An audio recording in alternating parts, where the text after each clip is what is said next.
हे आहे रायगडावरील टकमक टोक. शिवाजी महाराजांच्या काळामध्ये गंभीर गुन्हे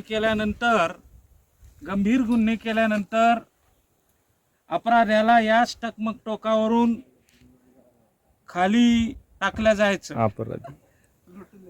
खाली लोटून द्यायचे, त्याचा कडेलोट व्हायचा. टकमक टोकापासून खाली लांबी ही 2200 मीटर पर्यंत आहे.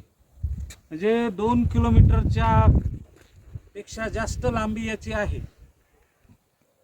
शिवाजी महाराजांच्या काळामध्ये एकही कडेलोट या टकमक टोकावरून झाला नाही, परंतु संभाजी महाराजांच्या काळामध्ये मात्र माल सावंत या अपराध्याचा कडेलोट या टकमक टोकावरून खाली झाला.